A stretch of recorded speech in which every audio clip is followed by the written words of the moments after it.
it's easy to forget just how good games get when we reach the end of a generation. It's fair enough though, generations don't come to an end all that often. In Sony's case, it's only ever happened 4 times, and that business with portable consoles doesn't count. But when we reflect on a generation's end, we remember the games like GTA 5 and The Last of Us, the games that made us scratch our heads and ask, how the fuck did we get from this to this in just a single generation? But let's spare a thought for the games that came out after these masterpieces, but before the next generations of consoles launched. Those games that got wedged in between greatness and new beginnings. And who should have the good fortune of getting 127 hours into that position but our good old friends Ratchet and Clank. And it makes you think, there are some things you want to be remembered for, and some things you don't. Memphis can claim the title of being the birthplace of rock and roll, and if I had the face that launched 1,000 ships, that would be going straight onto my LinkedIn. You know what doesn't make you look too crash hot though?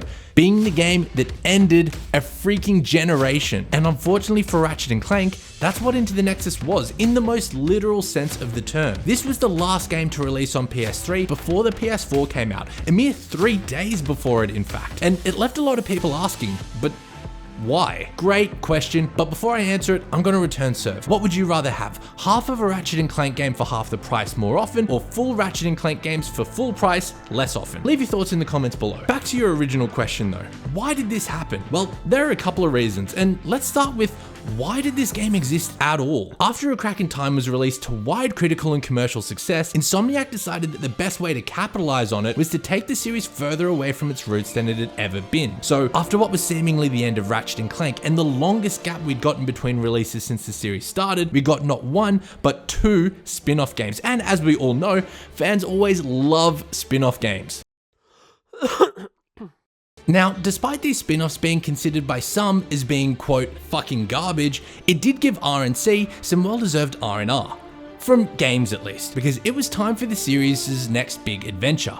Hollywood. It was around this time that work on a 2016 feature film Ratchet and Clank began, with scripts being written and Insomniac playing a substantial role, particularly in the early drafting stages. Not being one to look a gift horse in the mouth, Insomniac saw this as a great opportunity to make something that people love almost as much as spin-offs: tie-in movie games. Now, despite sitting on what was the golden goose of ideas, being a video game based on a movie based on a video game, there was a bit of work that had to be done before we got there. Insomniac would be the first to put their hands up and admit that there were some unresolved plot threads in their future trilogy. Oh, seriously, I still don't think I fully understand who you even are, but more importantly, just where the bloody hell are you? So before the reimagining could happen, and I'm gonna cover that in its own video, Insomniac developed an epilogue to wrap up the future saga and tie up any of those loose ends. Not only that, it meant that Ratchet was being taken right back to his roots, in a way we hadn't really gotten since the golden days of the PlayStation 2. Now, I would and am going to argue that from a gameplay point of view, Into the Nexus is one of the strongest titles that's been released up until that point. It reintroduced the exploration and branching paths from Ratchet and Clank and going commando, while giving those branching paths a third dimension by adding verticality. Gadgets introduced in A Crack of Time like the hover boots were back, and from a weapons point of view,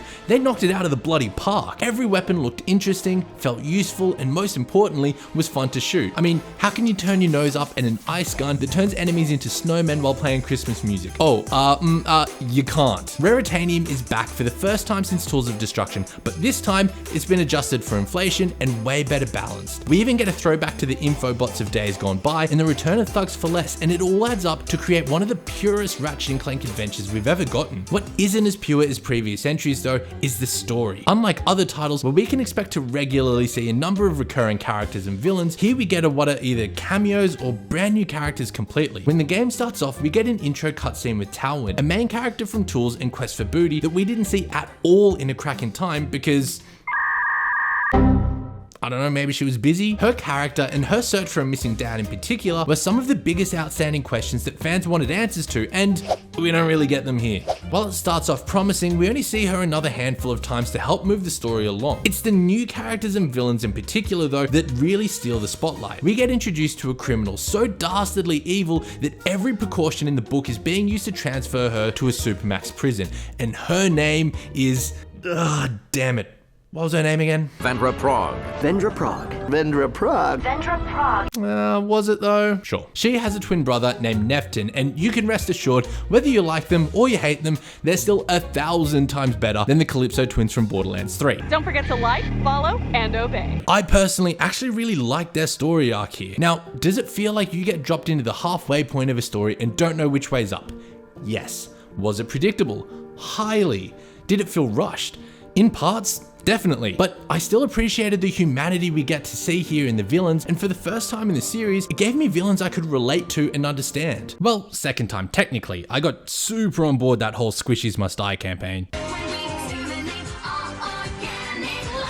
Now, speaking of setting myself unattainable goals, I'd be super appreciative if you would click that like button and help me on the way towards achieving mine. If you're not subscribed and still enjoying this video, then whoa, don't subscribe now. What are you, crazy? This might just be a lucky one-off. No, go watch another one of my videos after this one and make sure you like that too. If you do, subscribe then. Thanks a lot. Now, Insomniac claim this would be the scariest game in the series yet, and they really take it from 0 to, I'd be comfortable saying like 20? If seeing your own reflection has ever made you jump, then I'd say maybe 0 to 30 in your case. Into the Nexus isn't afraid to keep trying new things like this, with new gadgets being introduced and even tweaking weapon upgrades, with some weapons getting substantial improvements each time they rank up, instead of just when they're fully leveled. We even get completely redesigned Clank sections, which are 2D gravity-based puzzles. But with all these changes and the scope of the story they want to tell, it makes one thing painfully clear.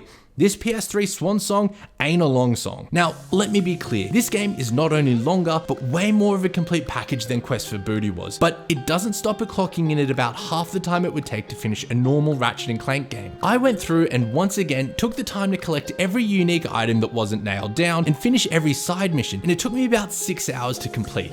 There is a challenge mode to go back in if you enjoyed the game, but again, it's over pretty quickly. Into the Nexus has 5 planets that you can visit, but this number quickly gets whittled down. One of those belongs to the arena, meaning you only have 4 planets you can explore. Being given the jetpack means you can explore more of these worlds than ever before, but you can only use it on 2 of the remaining 4 planets. Well, at least it's only been the planet numbers that's been reduced. That is extremely incorrect. I thought maybe it was when I was, yep. I'll get him next time. Back to you, Professor. Weapon leveling is as fun as ever, but it's now shorter than ever, with the max levels also being reduced from 5 to 3. Even the Clank sections that provided legitimately puzzling puzzles only happens 5 times across the entire game, and 2 of those are in the tutorial, and 2 of those are in the final boss fight. So those of you good at maths can figure out it doesn't leave you with many more to do during the rest of the game. There has been a running theme in this series about time, and often it's that Insomniac never had the time to develop the games in a way that was healthy for their team without compromising on their vision, and in some cases it was just a lose-lose scenario. While Into the Nexus doesn't necessarily buck that trend, it didn't feel like the game was rushed as much as it was just sure. The aim of this game was to get back to series roots, tie up the loose ends from the future series, and excite fans again about Ratchet & Clank. It was designed as an epilogue, a short story, and was used to develop the universe and look to the future just as much as it was to remind us of the past. The worst thing about this game is that it didn't go for longer, but the reality is that that was never really an option either. Rather than ideas being left on the cutting room floor, we got the story that wanted to be told, and ultimately, if I had the choice between getting this game or getting no game, I would choose this every day of the week. The biggest puzzle in all of this is why wait until 3 days before the release of a brand new console, a console which I might add couldn't play PS3 games. While games continued to be released on PS3 well after the launch of the PS4, this was the final exclusive that released for the PlayStation 3 from a series that was so connected to PlayStation. Even with a cheaper price point and generally favorable reviews, it made it a much harder sell than it ever needed to be. So why was Into the Nexus put in the position of being the game that ushered the end of the PS3 generation? Well, that's just one of nature's mysteries. Yeah, wish I had an answer for you, but I don't. What I can offer you instead though is this video about the next game that Insomniac made. And it's not a Ratchet & Clank game. It's not even a PlayStation game. Crazy, right? I'll see you over there. Let's go. I'm not gonna lie, her brain fried. My lady Papa Zenny